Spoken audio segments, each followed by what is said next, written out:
Good day and welcome to episode 14 of Growing Your Successful Business, the podcast all about small business.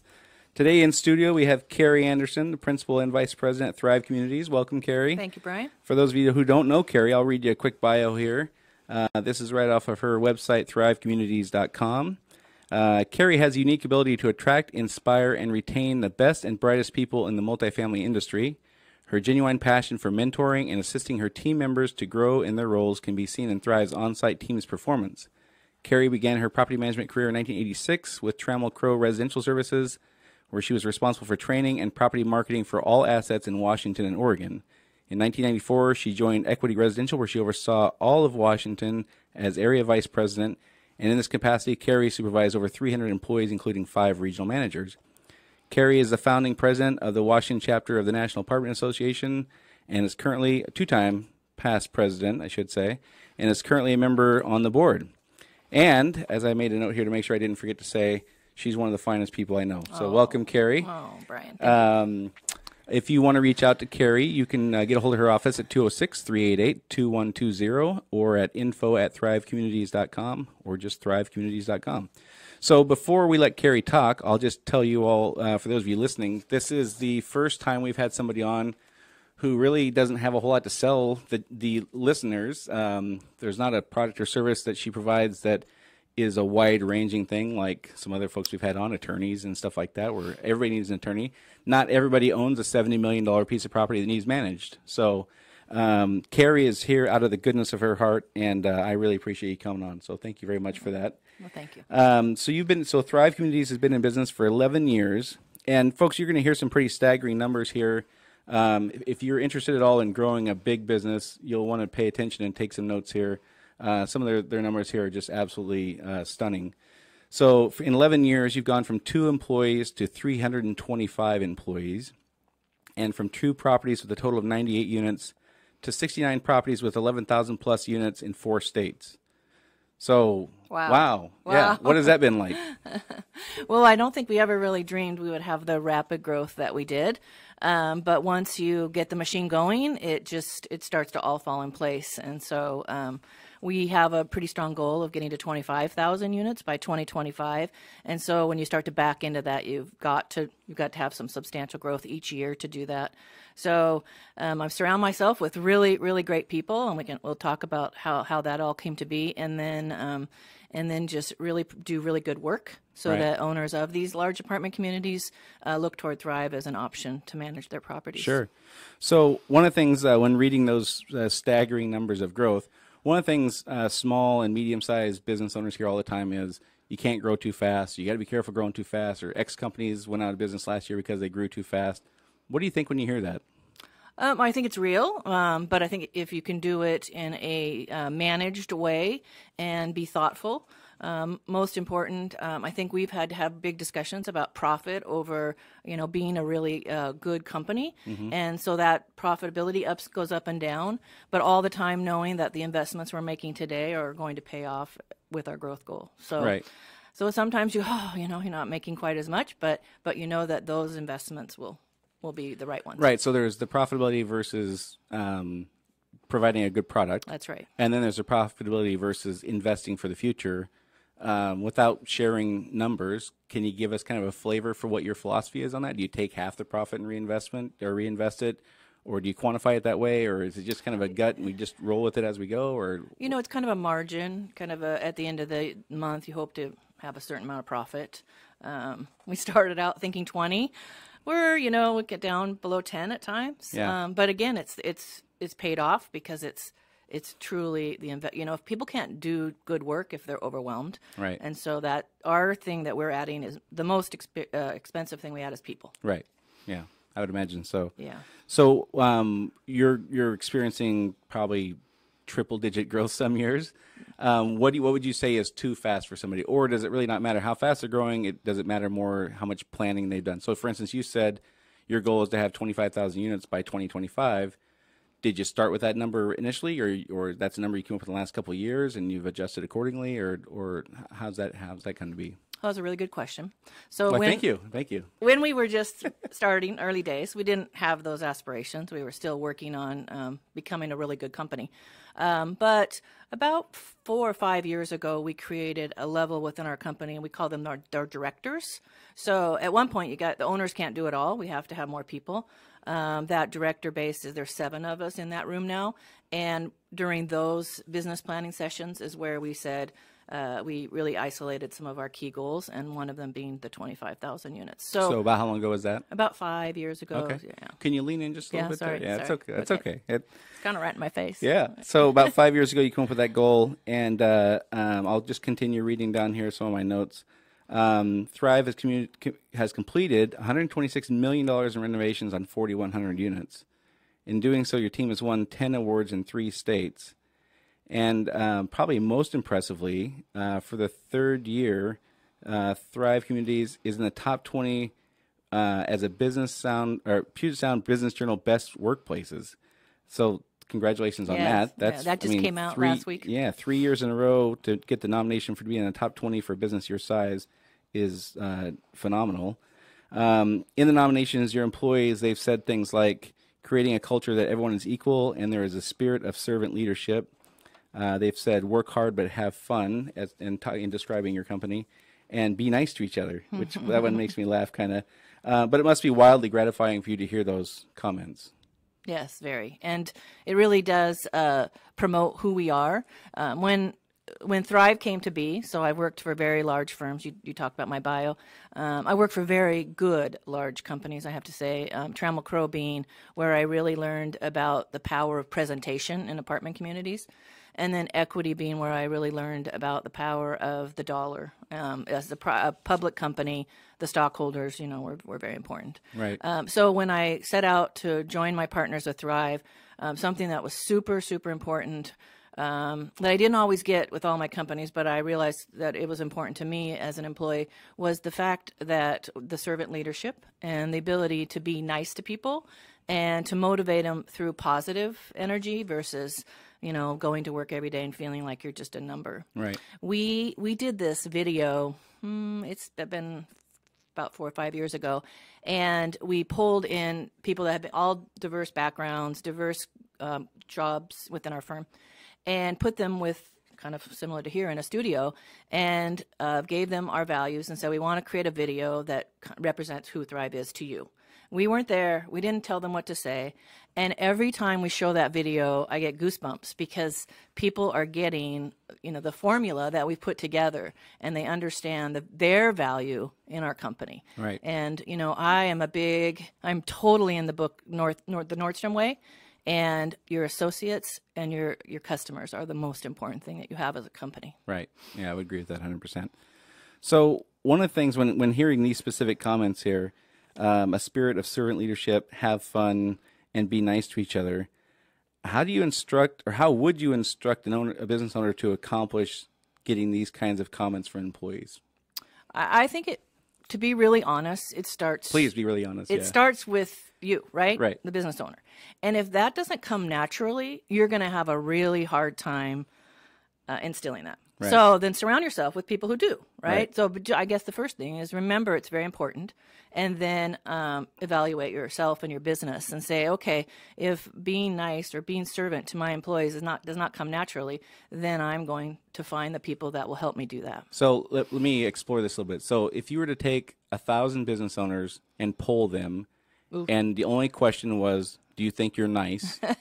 I would guess that somewhere in the mid to upper 90 percentile, or maybe low 90%, maybe 92.3% would say yes. They would check the box yes.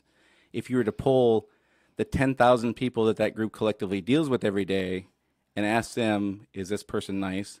It probably would fall to around 67%, I would guess. I don't know, just throwing completely random numbers out there, but there's quite a drop-off there. Mm-hmm. Folks probably think that they're nicer than they are, as far as how people interpret their behavior and things like that. So, how could you go about if you're trying to decide if you're one of those people who's naturally good at this or not? Right. What could you be looking for to answer that question objectively rather than your own opinion, which is completely biased? Another good question. We do surveys within our firm. When we started off, it was paper surveys. Right. Then we went to Survey Monkey. Now we're even more sophisticated, and we really use the Puget Sound Business Journal as a guide too. And your employees will give you really good feedback. So you just have to ask, you Right. know, and then be open to the answer. Yeah, right. That's probably the hardest part is when you get the answers that you're not fond of, then doing the right thing with that, right? Right. So when you do those surveys, are they anonymous or are they open? Totally anonymous. They're totally anonymous. Yeah. I would definitely recommend that as well. Yeah. So then, as you're growing from 2 to 325 employees, you've got to then promote and hire managers and supervisors and things like that. That's correct. So then the surveys and the focus becomes less about the owners and more about the managers and supervisors and things like that. Were you just lucky and found all these people? Did you have to train them from the ground up as you put these people in place? How did you just find them? I guess let's start with that. Did you just find them, or did you train them to be supervisors and managers? Well, to start off with, of course, you said that I started my career in 1984.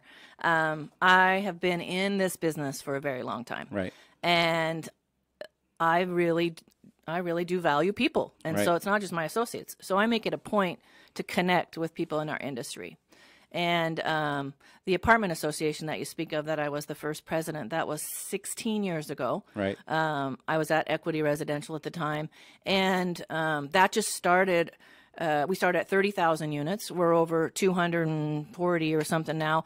And all of those are relationships, right? Right. And all of those are people that want to grow their career. It's funny about apartment management. You don't wake up and say, oh, I want to be a manager of apartment communities, right?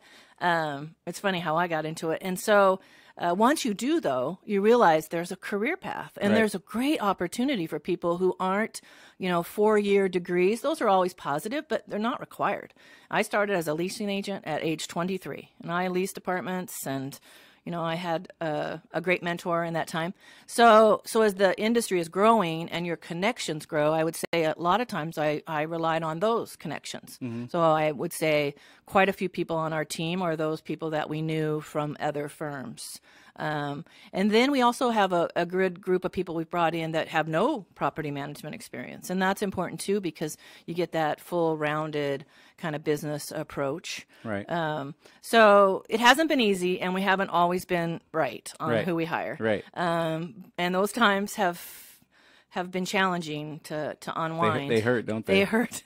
Well, the people that work for us, those regional manager, we call them levels, that really work with the owners of the real estate, those are strong relationships. The owner really has to trust the person that's in charge. Right. And so when those relationships get turned over, it's challenging. So Sure. I would say And that's... never mind the damage they did along the way to the turnover. Right. That's true. That's true. Right. Yeah. So it sounds like it's been kind of a mixture. So in your day-to-day,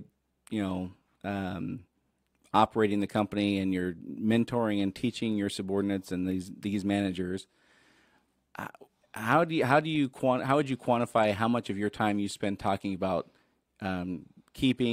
growing and maintaining that culture of being nice and all those kinds of things? Is that a lot of your conversation? Yes, Or yes. yeah, Yeah. Every Tuesday, that director level I talked to you about, we get together, and that is what we talk about.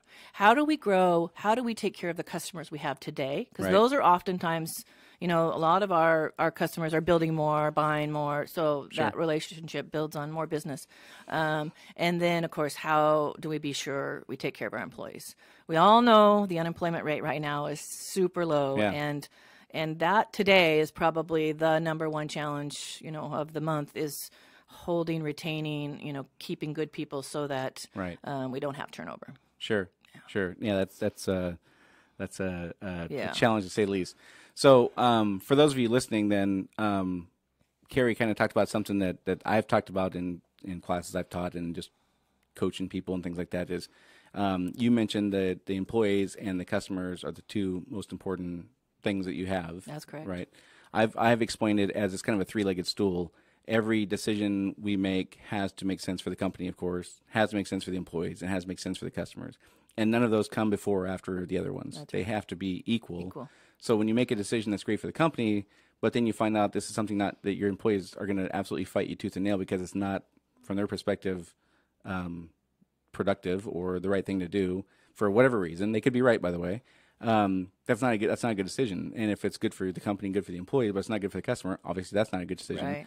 And I think that we, as business owners overall, tend to think of a kind of a binary situation where it's the company and everybody else and everything else. Right. And I don't think people do a good job of remembering that employee retention satisfaction is at least as important, and sometimes obviously way more important, but at least as important as the financial health of the company or the happiness of your customers. I think that folks lose sight of that stuff. Well, and I think in that Nordstrom book I talked to, happy customers or happy employees make happy customers. Right.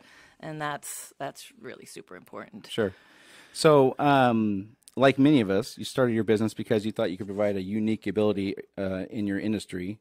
And I'm changing those words, provide a unique ability, instead of saying we thought we could do it better.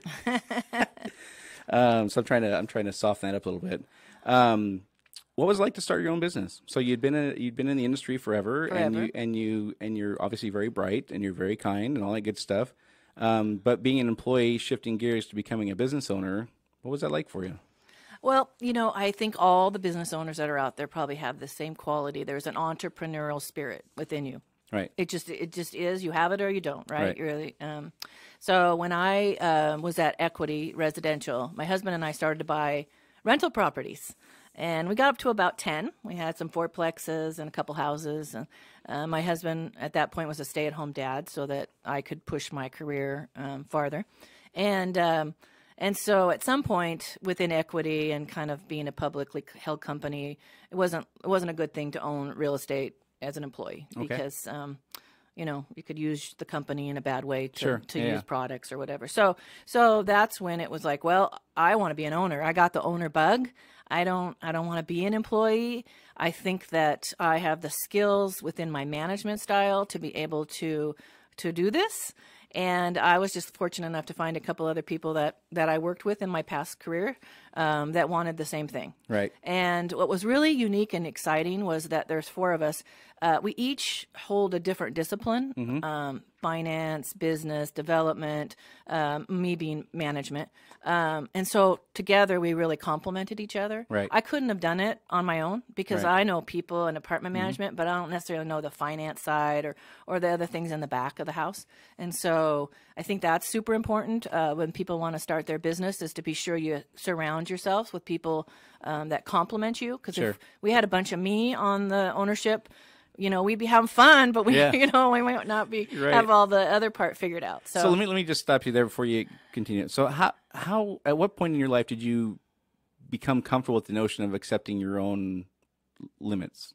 So I mean, for a business owner to say, I'm good at this piece, but I'm not very good at the other piece, I don't think that's probably all that common, to be honest.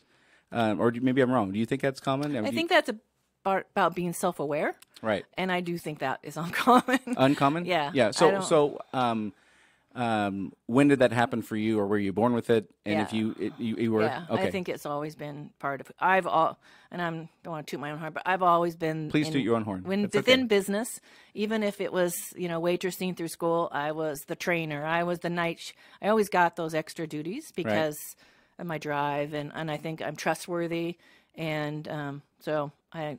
That's so. Are those? I mean, in my mind, those things are all fantastic qualities, of course, but they're separate from self-awareness and what your limitations are. Am I making sense there? Maybe I'm not making sense there. Yeah, I think it's just I don't know. I can't really explain it Gotcha. because it's so easy to me. Right. I sometimes do it too much. I always talk about I want to be so honest, or I don't want to have my nose be Pinocchio nose, right. because you have to be self-aware. You have to be honest. Sure. And my story is similar to yours in that there's 3 partners. Each of us now there's 4. We started with 3 partners. We now have 4. Each of us brought a different piece of not one of us could have ever possibly done what we've done alone. Mm-hmm. And when people ask me about partnerships, one of the things I tell them is, for us, first of all, 3, starting out with 3 was the magic number. If there was any 2 of us, we wouldn't have made it for a variety of reasons. But we each stay out of each other's way. We each trust each other, and we each have our area of expertise we can focus on. And I don't have to worry about focusing on what one of my partners is doing because I don't understand it as well as he does or she does. And whatever decision they make is going to be at least as good as the one I would make. Yeah, yeah. If not better, hopefully, and vice versa. So anyhow, I wanted to segment on that a little bit because folks do ask a lot about partnerships and why partnerships and why would I want to do that. And I think that you open your horizons, your ceilings considerably when you have those kind of partners. So I have one partner that I've known for over 30 years, and I met him at Trammell Crow, and he's like he is like the brightest person I've ever met. And throughout my career, as I never really saw him that much, but I always stayed connected. Right. I always called every few months. We just, I would say, surround yourself with people that are smarter than you, and that, and then value that relation. And who would have ever thought we would end up being partners? Never thought in a million years, but I really respected him, and so I'm super excited. And I think that's something else that business owners, it's not a naturally occurring phenomenon to understand the idea that the best thing you can do is surround yourself with people smarter than you. Yes. Because we tend to equate intelligence with eagerness and drive, and that's not always, those things are not always synonymous. You could have the most drive, but if you don't have the expertise, you're not going to go anywhere. That's right. So I think it's important for people to understand that it doesn't mean you're less than to have smarter people than you or people who have good expertise. It means you're smarter that you were able to coordinate this and pull it off. That's a fantastic feat. But I think business owners are generally, they have ego, right? Let's just say it, right? They have ego, and they're intimidated or they're afraid to surround themselves with people who are smarter than them. So good for you for working past that. That's awesome. Yeah, I think that word ego, you said earlier, make sure you tell yourself about you. I just have a hard time with that, and I know I'm only successful because of the people that I surround myself with. Yeah. So, and I compliment that. I mean, I want to take credit that I create energy and love and all that. Yeah. But it's not one person. Right. Yeah, I agree. So along those lines, you started your business, like I said, because you thought you could provide a unique ability to your industry. You knew the industry really well. We covered that. Did you know how to run the business, though? And you said, well, you surrounded yourself with people who did that. When you first start out and you're dealing with things, even though it's not your expertise, you're still an owner and you're still dealing with the consequences, good or bad, of decisions you're making. What was it like in the beginning? So for us, we didn't get a paycheck for 8 months, and it became increasingly difficult to stay motivated and still think we were doing the right thing. Yeah. Did you have an experience like that at all? Yeah, we went a couple years with no paycheck. Yeah. Even though I had been in this industry and managed huge portfolios, you go out and you say, hey, I want you to come and we want to, Thrive wants to manage your property. And then people say, well, how many units do you have? And you say 98. And they say, yeah, we're not going to take the chance on you yet. So that was, there's lots of tipping points in business. And I think it's important for owners to understand that each of those is an opportunity to take either a different direction or try something different or add more people or more systems. So when I joined Thrive, or when we created Thrive, we had QuickBooks. Right. And our industry has many software, but we just weren't ready, right, on 98 units. One of my partner's wife did payroll. And then she helped with the QuickBooks. So fast forward about 6 months when we after the 98 units, we got our first person to say yes, and that's when we were able to hire an accountant and go to the software that's more sophisticated. Right. And so, each step along the way, but all the money that we earned on these fees went to the new hires, the softwares. Right. We actually, our office was downtown Seattle. My partner worked for a company called Harbor Properties. They're a real fine developer in Seattle, and they bought a site on 2nd and Cedar. It used to be the Musicians Union Hall. Okay. And they fenced it out. They mothballed. They were getting ready to build a mid-rise. That's what they did. And then the 2008 economy hit, and so they said, we're not going to do this. So Gary at the time went to them and said, hey, can we bring this to life and rent it out? Right. And we did. We rented it out for like a couple $100 a month. And, right. So, in the beginning, it is tough. But I think when you know what your product is or your service is and you believe in it, then those times, they don't seem as hard as they are while you're going through them. And then the momentum starts to build. And then you get your next account and your next account. And so we were fortunate to, I didn't look at the numbers, but I think by the end of our growing year, we probably had 1,000 units or so. Right. We had some relationships where people gave us their business because they knew us, Right. and trusted us. So. Right.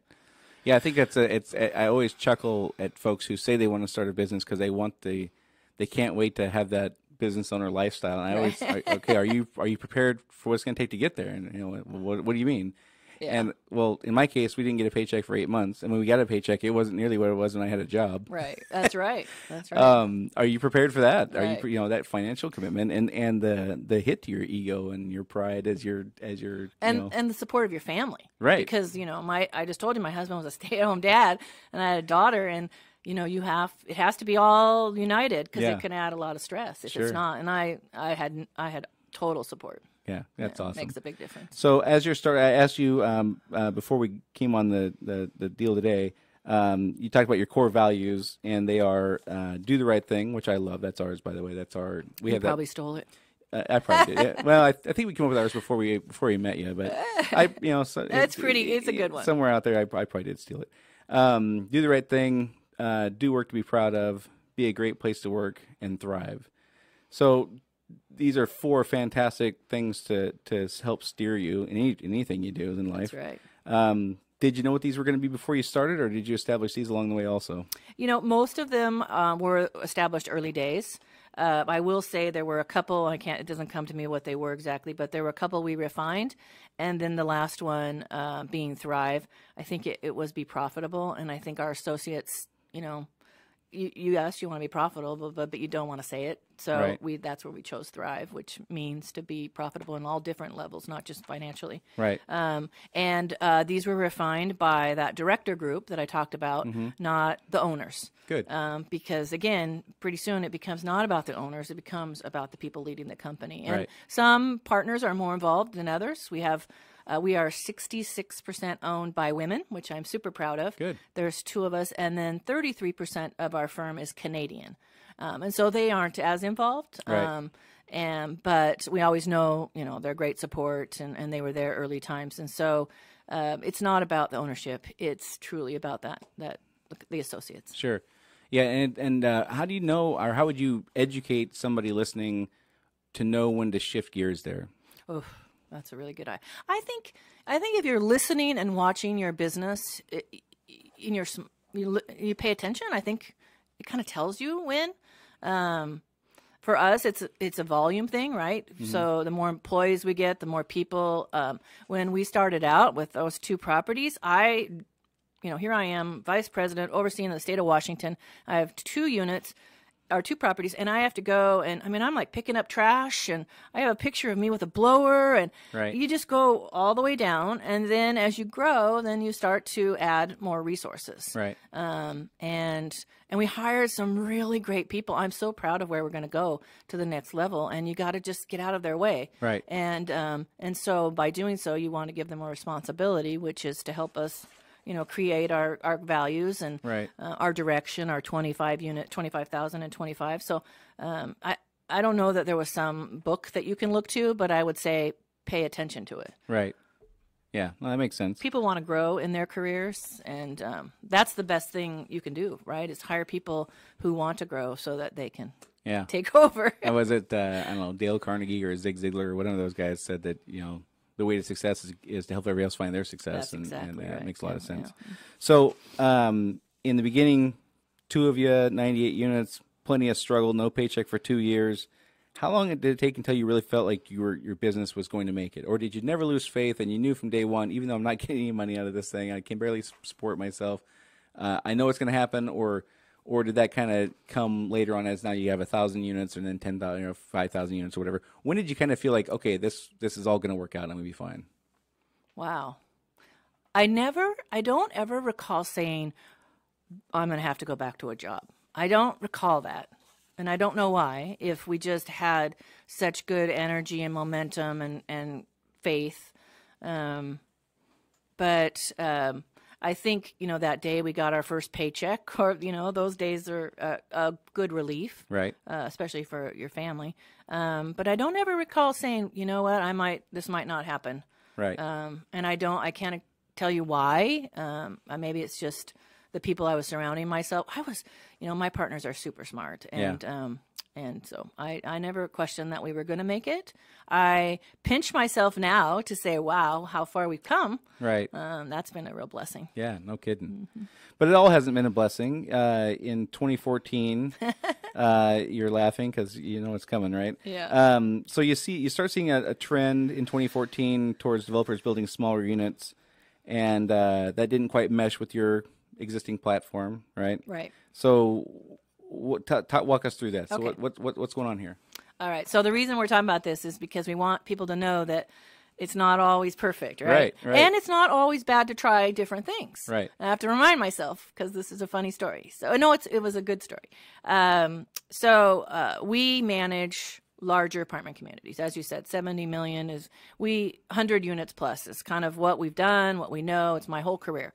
And we started to see a trend, and it was a big trend for a while there. They're called micros. Right. And they're taking out small homes or large homes in Seattle, and they're building, 20 units and 30 units. I think the largest one this portfolio had was 60 units.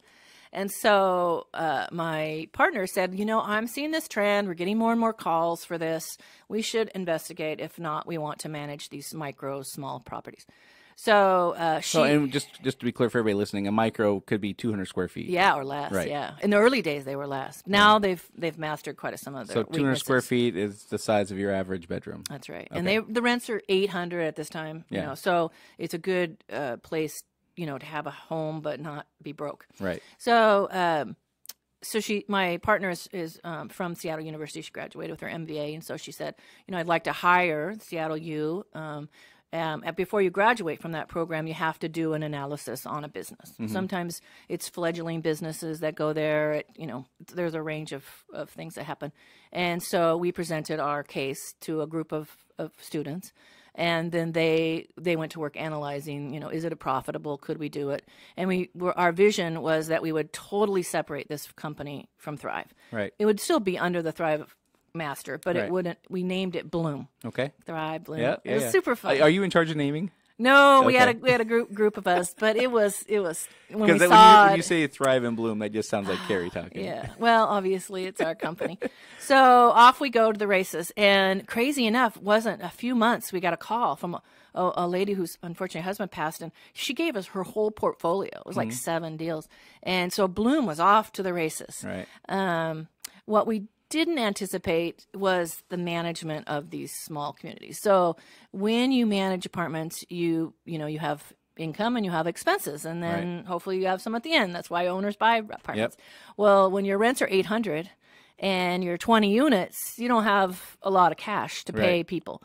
And so Because you still have a mortgage probably, Right, and, yeah. and then you have all the utilities, Yeah, okay. taxes. So tax- just for folks listening, it's not like these people come to you and it's always they own the thing outright, and all they have to do is pay. They still have mortgages and That's right. expenses. That's right. And they got to save for when they need a new roof and when they need a new siding and windows and all that other stuff. That's right. Okay.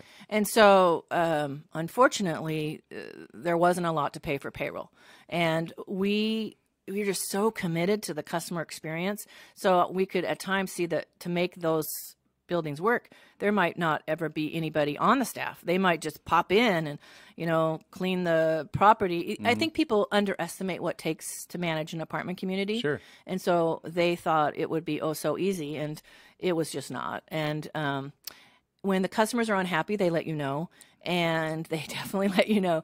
And so our reputation was so important to us. Like, we tried everything. We tried outsourcing stuff. We tried, decreasing. We tried bundling communities together. And we really, at the end of the day, came to the decision that it just wasn't a model that fell into us. Right. I watched one of your presentations, and the gentleman was talking about you spend most of your time trying to fix a customer that's not the right fit, Right. than spending more of your time with those that are the right fit and Right. making that more successful. And so, big decision, and we just gave the owners notice that we gave them plenty of time. I think it was like 3 or 4 months that we would be not managing those type of properties anymore. Right. So before I get to more about that, so one of the things that I found really interesting when you and I were talking about this earlier, you hire the team from Seattle U, the MBA program, to analyze this for you. And I was thinking when you sent this to me a few days ago, I was thinking, what in the world does that cost? I was picturing, $50,000. I had no idea. And you said it wasn't that bad. I think it was a couple thousand. Couple $1,000. So is that something that I could or Sadie could or whatever? By the way, for those listening, Sadie is the engineer that makes all this happen. She's super camera super shy. Cute. Yeah. So she they are available to any business. You just call them and tell them that you're looking for something like this. That's my understanding. I didn't execute on that. Okay. My partner Rose did, but I believe that's the case. I know I have an associate who's now a regional manager with us, and he went through that same program. And during the time he was, his group was analyzing a teriyaki store or shop or something. So I think, I do. I think that you could do that. Well, that would be for those of you listening, that'd be a huge takeaway for me is that there's, what do they call those things? A think tank? Think tank. Yeah. Whoops, excuse me. There's like a think tank out there you can buy for a couple $1,000 and help walk you through these things so you don't have to take all this stuff on alone. So you closed down Bloom in 2016. Yeah. I know it's sad. But like one of the reasons I do this podcast is to let folks know that not everything is going to be smooth sailing, right? And it probably matters more how you react afterwards than the failure. Right. And again, our pride and our ego and all those things don't handle that stuff well historically for business owners probably. What was it like for you? Did it shake your confidence for everything, or did you? I mean, what was it like to recover and move on from that? And when I say recover, I don't necessarily mean financially. I mean just yourself and your company and walking your team through a quote unquote failure. A couple things. First off, out of that MBA program, we hired one of the students. She ran that company for us during that time. Nice. And she is now one of our senior regional managers with our company. So shutting down Bloom probably saved her. Yeah. Because she was, it was a lot of work. It was a lot of work. And again, got us to focus on what we do the best. Right. And not be diverted, by the things that were challenging the whole team at that time. Right. So all those people got to be brought over to the conventional side. And I would say if we had all those people in a room and we said, "Are you happy you're not managing micros?" They would all say, "Oh, yes, Absolutely. yes." Right. And again, it's a good little business for people, but it just, you have to find the management that fits that. I would see, a little live-on site manager that could get free rent. That was probably the business strategy that should have been taking place, not our full staff and all of that. Right. I think the one message it sent to all of those people I talked about is that our company is listening to them and will not do things just to make a profit. It's more important that we're staying true to our culture, right. And that message was loud and clear. So did you have to have like a big meeting and explain everything to everybody and all that kind of stuff, that big formality or you just kind of did it and we just moved on? Yeah, it was easily kind of put in our past because of the stress. Right. Yeah. Right. Okay, gotcha. Financially, yes, you said it doesn't matter. It took a hit. It was a lot of income, but again, it was the right thing to do. Right. And you got to be ready to make those hard decisions. Yeah. So in this whole process, you do a ton of research. You hire a team out to research in the beginning. You try it for 2 years. It sounds like. Yeah, I think it's a couple of years. And what were kind of the signals you were getting that aren't specific? I don't know how I have to ask this. I'm wondering what the signals were where you began to go, this is hard, to this isn't us and this doesn't fit with us. I mean, things can be hard and you can find solutions and you tried a bunch of things. What was the kind of feeling though that led you to say this just isn't for us? We're better off without it. I think the employees, when you start to see turnover and, okay. Every day it's a new person or not every day, but there's turnover and everyone wants to be on the other side and you realize that, we can't find those people to work under those situations. So, I think, I think that was it really. Just, we realized people don't want to be there. So, right. So if your employees are generally pretty happy with something you try, and then all of a sudden they're not literally screaming at you to stop making them do this, but they're letting you know that they're not wanting to do this. Right. Perk up your ears and pay attention. That kind That's of thing right. is what you'd say. Yeah. That's right. Yeah, I think that makes a lot of sense. I think the owners felt it too. No, I don't think I know. They felt, if everyone who lives in an apartment knows, they make a relationship with those that are in the office. Yeah. We didn't have offices, but right. And when when you have turnover, you have to okay, where's the laundry room? Where's this? Right. You know, and Yeah. it takes a while. It takes a good couple months before you're really smooth. And so I think the owners felt that too. Gotcha. Okay. So one of the things we talked about, of course, was hiring, promoting, training managers, division heads, supervisors, all that kind of stuff. You talked about you've made some great hires. For those that you've promoted internally, what goes into training a person to go from being a good employee doing whatever tasks they do to being a good people manager? What if for somebody you want to pluck and say we want to move you up in the company, we want to give you more role, a bigger role? What's the training for that? What's the philosophy, or what are the things you do, or how do you decide once you've picked a person? What do you do to make sure that they're going to do a good job? How do you do that? Well, picking the right person is 95% of it, right? Okay. And I can use an example. We've just picked someone that is now moving up the ranks to oversee our property management division. Mm-hmm. And I'll never forget, she's going to die if she sees this, but my partner was at a property. She oversaw 500 plus units with a very good company. And he calls me up and he says, I found your replacement. No, sorry. I found your next regional manager. Gotcha. She's going to be my replacement. Yeah. And I said, oh, yeah, right. Yeah. Okay, send me your card or whatever. And he could tell, I could tell, you can tell. Right. Right? So that's the most important thing. And then in our business, what we do is you have an opportunity to grow within the company. So you start as a manager of a large community, then you take on a few more communities, then you become a regional manager, and then you become a senior regional manager, where now you're overseeing regional managers. Right. So it doesn't happen overnight. Mm-hmm. And how the person responds to each growth. Some people can only be a manager. Some Right. people can only be a regional manager. So there's not a magic training. I mean, I think we've sent her to a few things that she's gone to, but it's really on the job training.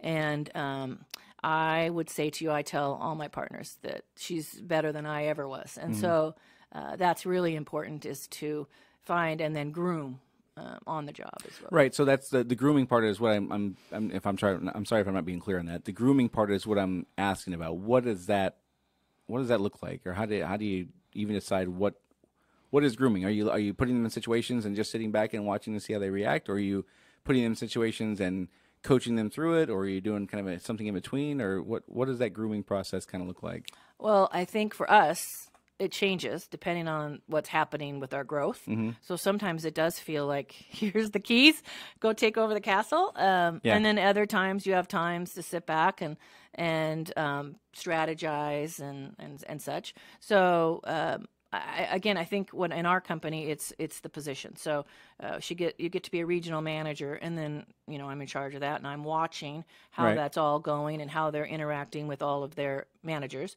A regional manager at Thrive oversees about 8 properties, and so how the feedback is from their associates. We do surveys of that as well. And so then you're realizing, are they working 24/7? Or are they, for myself, I would say, starting as a leasing agent, every time I got a promotion, which was probably 6 promotions, I stretched. Sometimes I'd stretch for 3 months. Sometimes I'd stretch for 6 months. But once the stretching was over, I'm like, okay, what's next? Right. And the great thing about this industry is there's always what's next, right? And so, but as a supervisor or someone watching that, you want to be sure the stretching isn't going on too long. It's a human business. And so if they are building good teams under them, there's just signs that you can tell that they're fulfilling that role. Right. So I don't know if I answer that correctly, but Yeah, I don't think there's necessarily a right or wrong answer to that. I think it's just good to hear somebody who's been super successful with growing people and mentoring them, just to hear them think out loud on something like that. I think is beneficial for folks to kind of understand your perspective, knowing that this is your area of expertise. yeah. Well, you'll hear from your customers, you'll hear from your employees if that person's not successful. Right. And then you lean in and you find out, what is it? Is it workload? Is it, just can't do it. We had someone not too long ago that we promoted too early, or we actually hired him in and promoted him too early. And he said to me when he was leaving, he said, I knew day one I was in over my skis. Wow. And I wished he could have told me that. Yeah. He unfortunately didn't. Yeah. I think he had too much pride. But Yeah. I think again, the stretch time is stressful. Mm-hmm. And I know I have people right now that are stretching. But once you get through that, if you're hungry, then you're like, okay, what's next? Right. And again, our industry has lots of opportunities. Sure. A little plug for our industry. Yeah. No, it is a good industry. So in this, you mentioned, we're at -4% unemployment, or under 4% unemployment. Without giving away trade secrets that would, give your competitors an unfair advantage over you or whatever. What do you find yourself doing now that you wouldn't have done 10 years ago? Oh gosh, everything. It's so crazy right now. So we are 11,000 units, right? We have competitors who are all over the country, right. Hundreds of thousands of units. And so they come knocking on the door and say, hey, come over to us. And we've, to be really honest, we've had a lot of that this year. And so we've had to really look within and think of creative ways. We're constantly thinking of creative ways to make employees engaged. Right. It's harder because all of our properties, all those 69 deals are in different places, right? Right. So you're not under one hat where you can say, oh, we're kumbaya, everybody's happy. And so we've just had to work super hard about being connected with people. Our industry, the Washington Apartment Multifamily Housing Association, provides excellent training. Right. And so we, pay for some of that training for them to go to increase their career. And then just, when we did those manual surveys, every year we would ask, what can we do to make Thrive better? Right. And every year, it's something that's really important. We took 2 or 3 things on that list.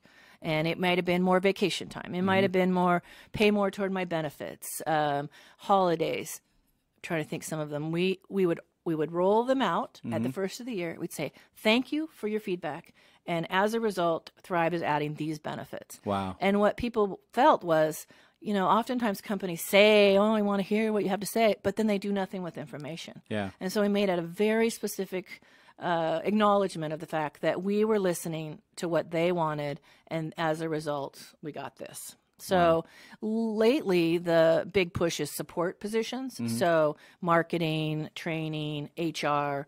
And again, you only can add a little at a time, but each of those positions enhance the life of an associate, right? If they get more training, or we have a regional maintenance supervisor now who can get out and help you and introduce you to the Thrive way, right. Where sometimes you might feel like you're kind of all by yourself. So we definitely are paying as high as we can, but it's getting crazy that the competitors coming after your employees. Sure. Well, I think that's absolutely brilliant that you did that, and you're willing to share that. First of all, thank you for that. To do the surveys, but then commit to doing something with it, something specific. So you took 2 or 3 things each year versus just, okay, let's do the survey, let's hear what the feedback is, and we'll adjust accordingly. Yeah, that doesn't mean anything. Right. But if you're going to literally on December 15th every year roll out 3 things or 2 things because this is what the survey said. And tell them why we did it. Yeah, and let them know that their voice is not only being heard. That's right. But we're acting on it. That's absolutely incredible. I think that's everyone super should smart. do that too. I'm telling you, I'm definitely writing that down on my notes for today. That's for sure. Okay, so we're just about out of time. It's already been 48 minutes, if you can believe that. Wow. You've done very well, by the way. I think this is fun. Yeah. So if you were speaking to that group of MBA grads coming out of Seattle U, and you were talking to a group of 10 of them who were each going to start their own business in 10 different fields. Oh, Mario, you're going to start with a hard question. That's so hard. I mean, but without giving a super cliche, like don't give up and all that kind of stuff. What would be 1 or 2 or 3 specific pieces of advice you would give them regarding running a business? Well, first off, if I'm assuming that these people coming out of their MBA program, let's say are 24 or 25, my first thing would be don't start your business when you have no experience. Education is super important. Right. But my whole life is on an experience, right? Yeah. It's key. I always talk about being the old person in the office, but you have to gain that experience before you go out and believe that you can run a business. Right. And then I would say find what it is that you want to do and find your passion, because I actually started in property management and when I was 21. And I was on Camino Island, and I was working for Century 21 in the yellow jacket and running properties way in over my skis. But I knew at that time that's what I wanted to do, right? So I never, not once have I deviated from that industry. And I know that's probably remarkable, and a lot of people don't make a couple shifts, but at least find what your passion is. Don't do something because it's a job. Right. And then connect yourself with people that will provide you good mentorship and good experience. Right. Because experience is key. Yeah, I can tell you for me personally, I can look back on a handful of mentors I've had that there's no way in hell I would be anywhere near where I'm at had I not had that. Yeah. And it was just dumb luck that I found them. I wasn't even smart enough to know I should be looking for them. And you probably didn't even know they were doing it at the time, right? Until you look back and go, "Wow, they taught me a lot." Yeah, well, there's one or two that were very vocal about saying, "I'm going to mentor you because I see something in you. I want to help you grow and things like that." Had they not told me, I probably wouldn't have picked up on it. But yeah, I mean, yeah, absolutely. So I would absolutely second all of those things. But not stifling yourself by being afraid to reach out and asking somebody to mentor you, or just surrounding yourself with people who have experience. Which, when you're 24, the last thing you want to do is hang out with a bunch of old people, I suspect. But for in my case, and it sounds like in yours, there's no way I would be anywhere. Certainly wouldn't be doing a podcast about business owning or running a business. So my first mentor was a woman. I didn't know she was mentoring me at the time, and she was at Trammell Crow. And man, she was a tough cookie. Yeah. But she set procedures and policies and guidelines that I've never forgotten. I talk about today. So yeah, same here. It's important. I still, there's one of my mentors. I stole one of his quotes, and I still use it 12 times a week probably. Anyhow, hey, so thanks a lot for coming on again. I really appreciate it. Again, I can't believe we're almost out of time already. Is there anything else you want to plug while you're here? We've given out thrivecommunities.com. We gave out your phone number, which is 206. Where is it? It was 206-388-2120. You can reach him at info@thrivecommunities.com. Again, thanks for coming on, Kari. Is there anything else you want to plug besides that? I don't have anything to plug. I just appreciate you inviting me. All right. Well, we sure been a pleasure having you on, and this went awesome. I knew it would, so thank you very much for coming. If you like what you hear and you're interested in sponsoring this podcast, we're open to that. You can reach me at Brian at brianlharding.com. Also, if you have any questions about anything we've talked about, anything you want to suggest we talk about coming up, you can reach me at that same Brian at brianlharding.com. You can go to brianlharding.com and find our YouTube links and our Facebook links, all that stuff. And coming up, not too far out, we'll be doing a podcast audio version you can hear in a couple different spots. I'll be talking more about that later on. Next week, we're going to have in Abby Cates. She's going to talk about Flip. The name of her company is Flip. And it's a food delivery business that she's super passionate about. And we can't wait to talk to her. And that's it for today, folks. So thanks a lot for listening, and we'll talk to you all next week.